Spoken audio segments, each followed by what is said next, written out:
Yes. How much was the optional countdown timer worth if you put that in the program? Like how many extra points? Countdown timer was not optional. I thought, what was the part that? The windows, The windows. consoles, and extra What windows. was you could put in? I thought like when you put like in you defaults 10, but then you could put in an extra like number. Like there were like 4 parameters. Right. In the fourth one, if you didn't put anything, it defaults 10. Right, defaults to 10. If you do Yeah. provide it, then you use that value for the countdown timer. Yeah, but I felt like the optional part was if you could put in like 20 seconds and then it would come down to 20. No, it's optional for the user, not optional for the programmer. Okay, I reread it right. Yeah. Okay, but on this question, the extra credit was to make extra windows, right? Consoles appear, Yeah, if you want to make some other windows pop up or something like that, Right. you get extra credit for that. how much was that worth? Just interested. I still haven't figured that out. I wrote it down, but I didn't bring it with me. Let me see if I can remember it. Okay. I don't remember what I decided. No comment. You're right, yeah. Other questions?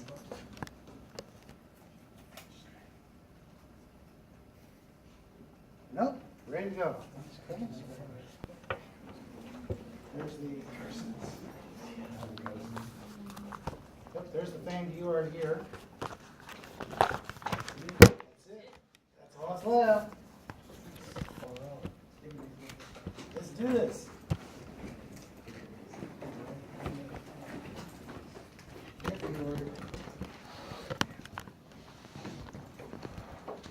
Okay. Your keyboard.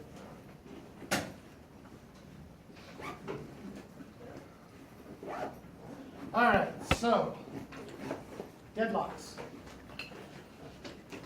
What are deadlocks? When your program doesn't run anymore, because things are Your program doesn't run? the program. The program? When two threads try to access a resource and they're not properly locked. Just threads? Well, I'm sure you have other processes too, but I've only ever known the threads. I've like ran into them and they're fun. They're great. Right. So we're going to look at deadlocks and figure out how to deal with them. Because it turns out, of course, that deadlocks aren't good. Because if you're in a deadlock situation, then starvation will happen, progress won't happen. PSOD. Right. So let's see how we can, first off, understand deadlocks and see what to do about them. Because we got to do something about it, right? Okay? So first thing we have to be concerned with is those processes that are preemptible and those that are non-preemptible. Actually, it's not so much the process as it is the resource that is preemptible or not. We're going to have processes using the resources, which is why we think about processes, but the resource is the issue. Okay, so consider this sequence here where you have a process or a thread that requests the resources, and it uses the resources, and it releases the resources. That's all good stuff, right? What happens if a process requests the resource and is preempted?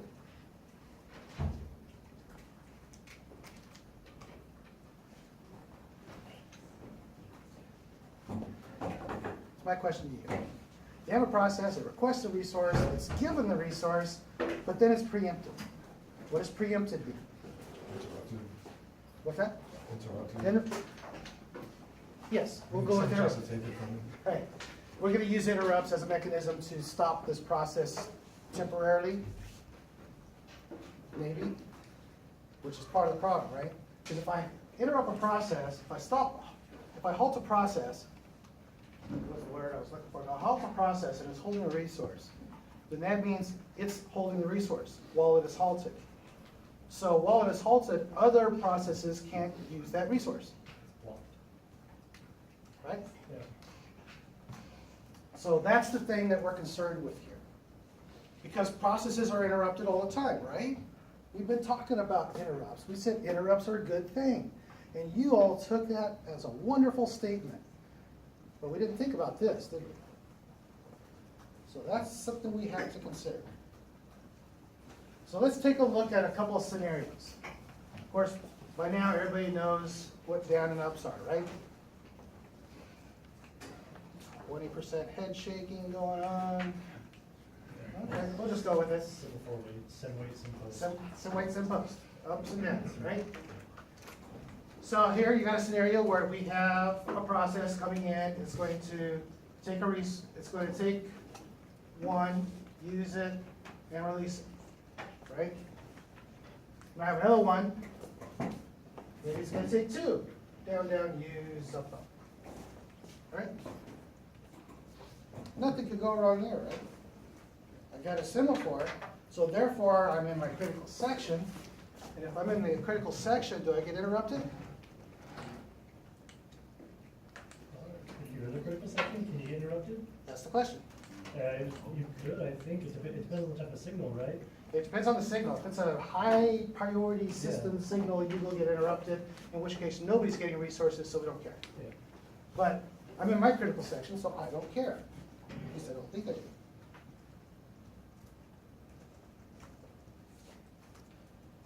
The problem is, I still hold that resource, and yes, a high level interrupt can cause me to release this, in which case the OS has now got control of this of the system, and it's going to use whatever resources are available. The problem is if it needs this resource and this interrupted process is holding it, then the operating system could not get this resource, and the operating system itself could deadlock, which would not be a good thing.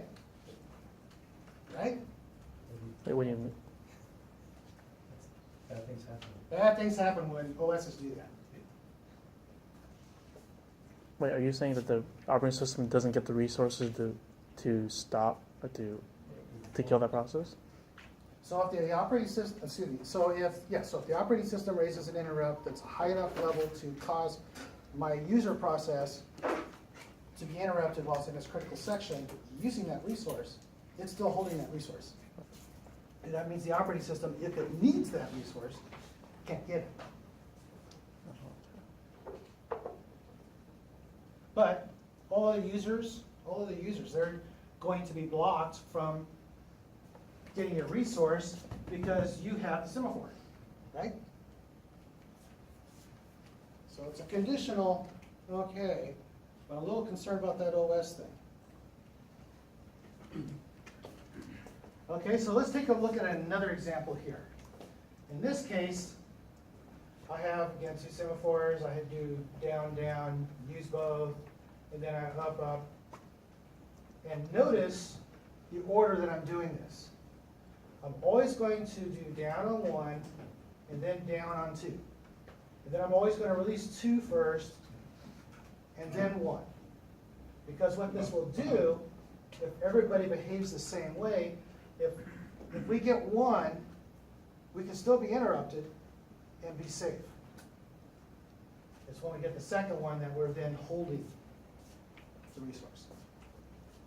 So yes, the operating system still could be in this same situation where it may need this resource, but we consider this a deadlock safe procedure because you have to get through two semaphores, and we're always getting and releasing this last one first and first, see? So that's the way we're going to do this. Yeah? Oh, are those for two separate resources, or, I mean, but, like, if you only had, like, one Yes. resource you wanted to access, could you still do this? I mean, or is it, because it's kind of like a moot No, point? I guess that's the point at that point. It's when you have multiple resources. Gotcha. See, if I had ordered this differently, if I said down on one, down on two, up on one, up on two. Yeah, then you'd be blocking on the second two. Exactly. And you may never get these. Gotcha.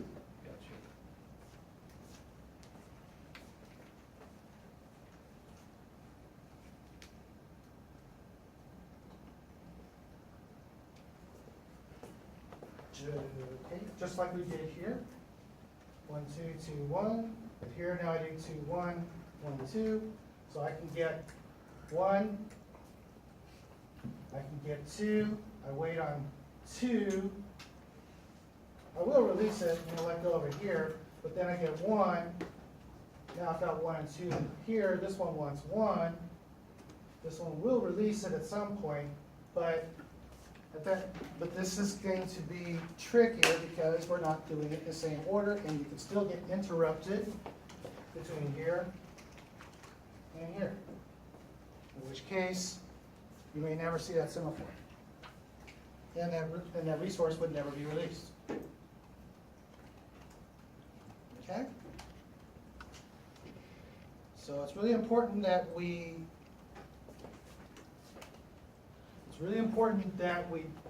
get these resources in a consistent way and release them in just the opposite order to prevent another process from coming in and grabbing one of the resources in between yours. And so you can never get your second one because the other one's holding it. And the other one will never make progress because you're holding one of theirs in some cases. So you can have two, not just one deadlocked.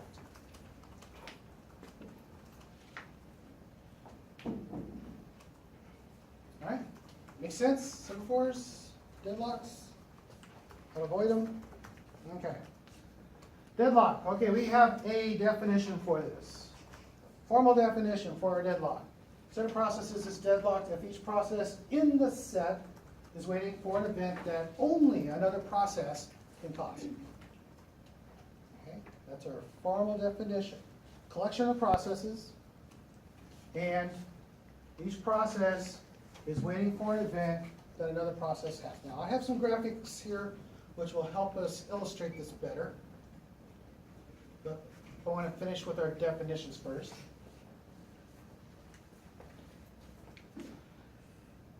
Now, I'm going to change this first this statement here a little bit.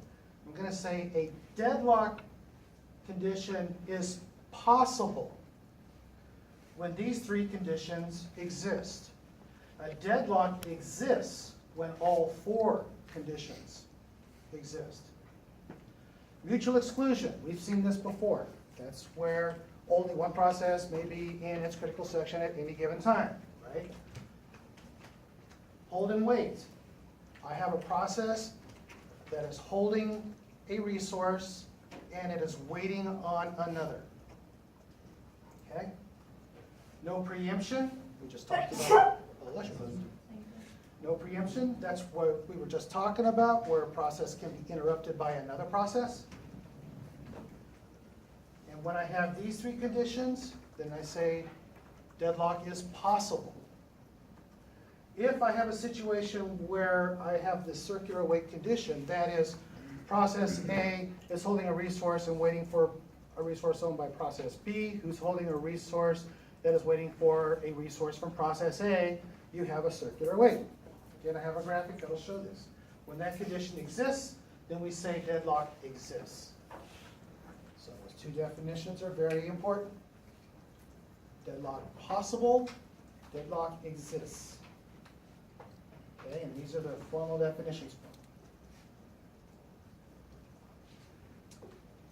So let's take a look at how we're going to diagram resources. Okay? So we have processes, circles. We have resources, squares. This resource, this arrow going this way here says that this resource is held by process A. This says that process B is wanting this resource here, S. So this diagram here says I have process D, sure, we'll start at the end. Process D holds resource T and is requesting resource U. Process C is holding resource U and is requesting resource T. This is how you would read it. And this is what circular wait looks like. Okay? Each process is holding a resource and is requesting a resource held by another process.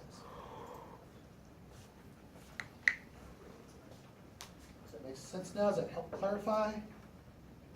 Excellent. So yeah, that's a deadlock situation over there. Deadlock exists. So now that there's a series of slides here, is going to help you walk through some scenarios, or this specific scenario, where we have, in this case, resource R is being held by process A, and no other process owns a resource. Then process B requests resource S, it was available, so it was given to process B. Process C then made a request for resource T, it was available, so it was given to process C. So far, so good. What were the three conditions to say mutual exclusion? Deadlock is possible. What do we say the conditions, the three conditions that have to exist if deadlock is possible? Mutual exclusion. What's one? Mutual exclusion. Mutual exclusion, right? Only one's grabbing it at a time. Two, Hold and wait. hold and wait. Each process, we now have hold and wait condition, right? We didn't have hold and wait here, right? Because hold and wait, I had a process here that wasn't holding a resource. So it was not possible. It was not, deadlock was not possible here. But now deadlock is possible, right? Because every process is holding a resource. What was the third condition? No preemption. We defined that these aren't preemptible. And what's the difference between deadlock is possible and deadlock does exist? Circular wait. Do I have a circular wait condition yet? Not yet. Not yet. I just have a situation where deadlock is possible, but deadlock does not exist. One of those processes could release one of their resources, and I avoid deadlock. Yes? So, let's see. The hold and wait thing kind of clouded on. You're saying that all the processes have to be holding something, holding a resource? Or- Yes, all the resources have to be held. Remember, it's resource centric here. Okay. So all the resources must be held by a process. And each process must, okay, hold and wait. And then each process must be waiting on another resource. Okay. Okay. So hold and wait. So I have a situation where each one's holding, but I don't have any that is waiting. So that's why deadlock is not said to be possible at this point, because all I have to do is have one process release a resource, I'm free.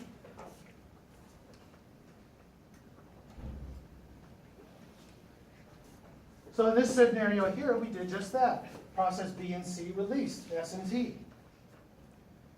But then B came and grabbed S again. Then C requested T and was going to give it to T again.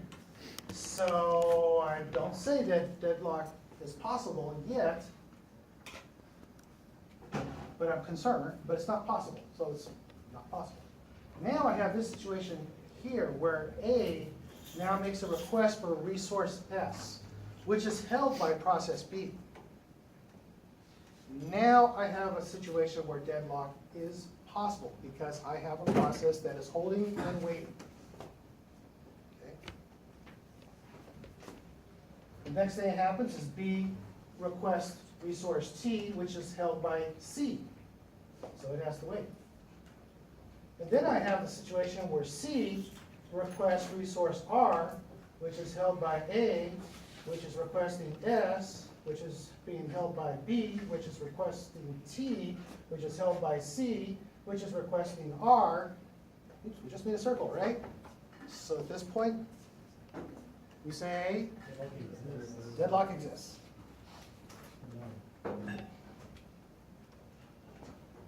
Make sense? So deadlock possible. As soon as I did that, deadlock exists when those processes did that. Any questions? Yes? So if process C requested resource S, we would still have a deadlock because B was Yeah. requesting T. Correct. Yeah, they could have requested S, which is held by B, which is held by here. I take that back. Sorry, you almost made me fall for that. No, that's not a circular wait because A can break the deadlock. as soon as because it's still running, it's being held by S, yeah, it's being held by B, and that's in a circular way. But it's technically not deadlocked, but these are in a deadlock, Okay, but not all three. not all three. So that where the circle exists, there is deadlock. And if you put that here, then yes, I have these in a deadlock. The question was just worded simply as, is there a deadlock? I mean, how is the question going to be worded? Does a deadlock exist? Is the system deadlocked? Because based on what you're asking, the Yes. question's right or wrong, right? How do you answer it? Absolutely. Yeah, I'll be very clear if I'm asking you if deadlock is possible versus deadlock exists. I'll be very specific. And I will use the word exist. I don't like to play word games, it's semantics, no. Which is not the same thing as definitions, I am specific with definitions. So if C is pointing to S, how do you break a deadlock? C is pointing to S, how Yeah. do you break it? You're getting ahead of us. Okay. We're gonna get there. We're gonna get to some other alternatives too. Okay, so here's some more conditions. And this case here, I might have A request and hold R, C hold and request T. I could have A requesting and holding R and S. I could have any of these other scenarios here and others as well. So there's lots of good ways that processes can grab resources and hold them and release them and avoiding deadlock altogether.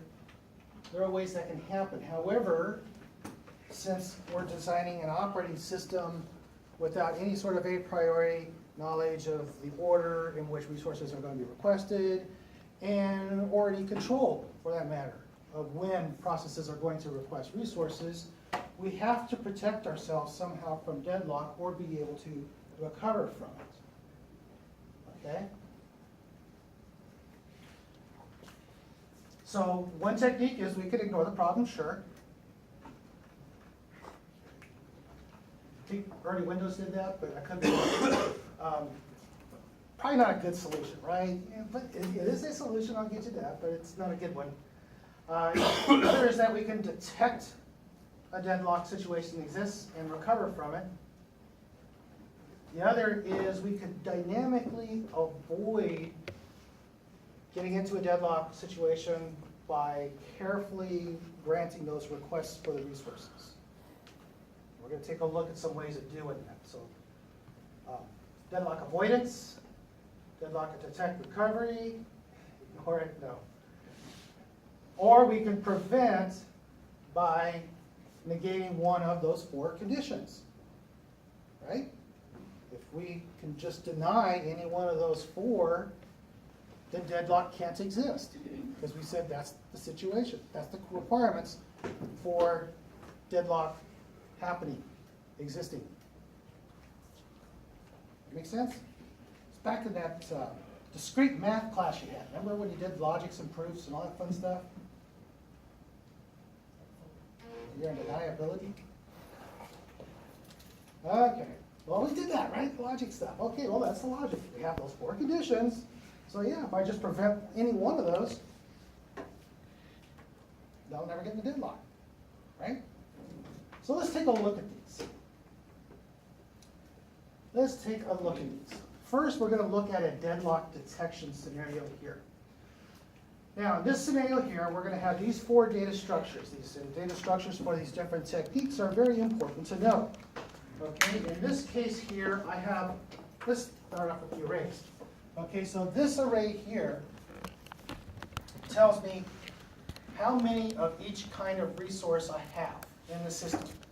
So it says resource 1, 2, 3, 4, 5, nice clever names for these resources, right? But anyway, we have these 5 different kinds of resources, and I have 2 instances of that one, 1 of that, 1 of that, 2 instances of that one, and 1 of that.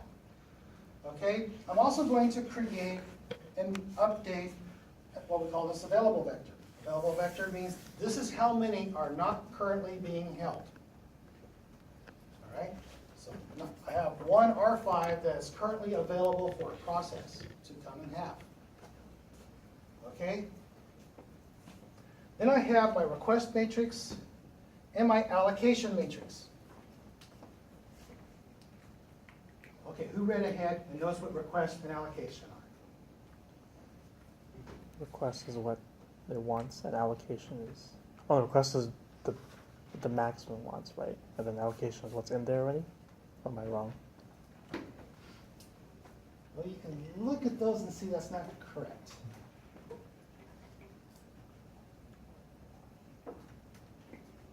Right? Because if I at most have one of these and one of these, and I'm currently holding these,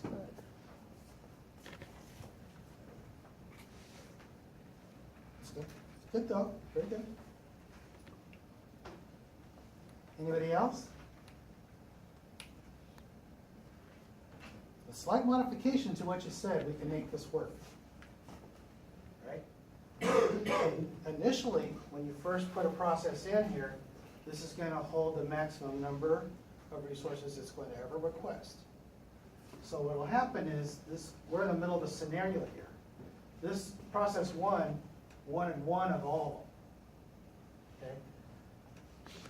And this, then you can see here, this process here initially wanted one of these and one of these. Right now it's currently allocated one of those.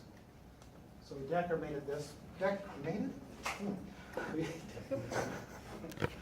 Decremented. Thank you. Decremented this one here when we allocated that resource. So we always know how many more of each of these resources do each of these processes want. That's really what the request matrix is telling us. How many more resources does each of these resources want? This is how many each of them are currently holding in the allocation matrix. Okay, is that clear?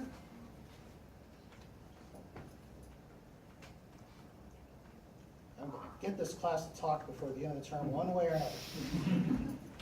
There we go. Okay, so that's the current situation here. Deadlock detection. What we're going to do is we're going to look for a process P for which its ith row of Q is less than or equal to available. If such a process is found, add that ith row of A to available, mark the process, go back to step 1, and if no such process exists, the algorithm terminates. What does that say in English?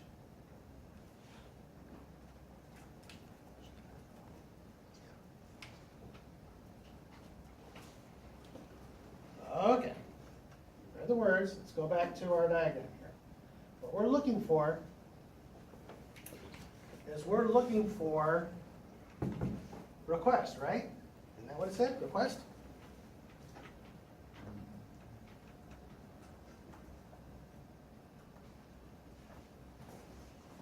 Q was the hint, right? We like to go by mnemonics a lot.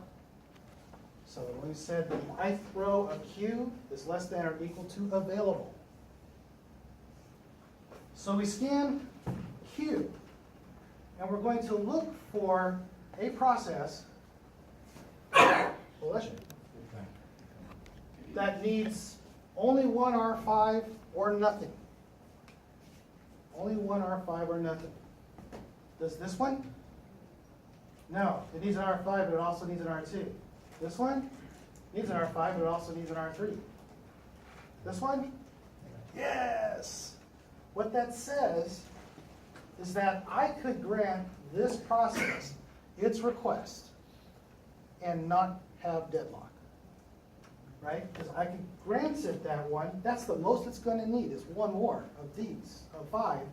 I could grant it that one, and when it ends, it's going to turn in R5 and R4, and then these will go to 1, 1. Can you see that? This is very important. Make sure you understand that.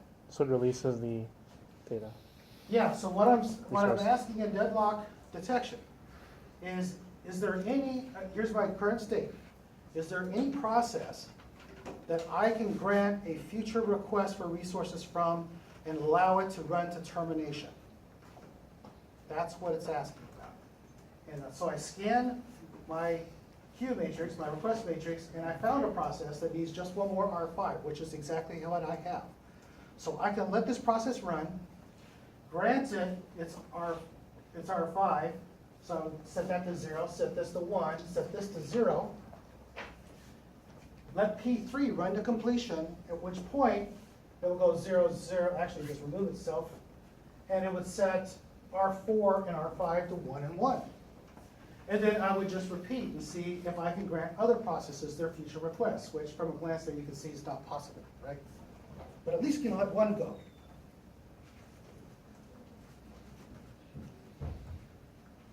All right, so detection. Any questions on how that works there? So when you say to termination, meaning it can run completely copy and blocked by something else? Right, it's not going to be waiting on another resource. Okay. Because if it's dependent upon any other resource, then it's dependent upon another process being able to be granted its request, which may or may not happen, as long as I'm holding some resources. So I just want to let this one grab all of its resources it needs, run to completion, turn in.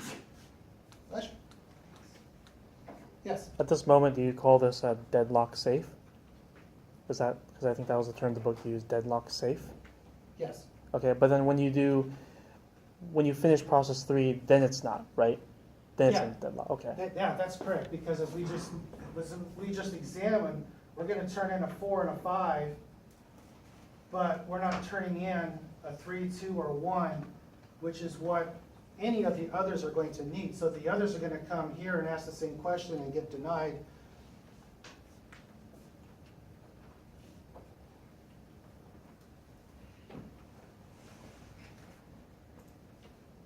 Everybody else? Anybody else? No? Okay. Okay, so what happens if we get into deadlock? Maybe it's not so bad. Maybe it's worth taking a look at that, because we saw, yeah, we could detect a request, which get us into deadlock, and we're kind of in trouble there, because in this strategy, excuse me, in this scenario here, if I decided that I wanted to use deadlock protection,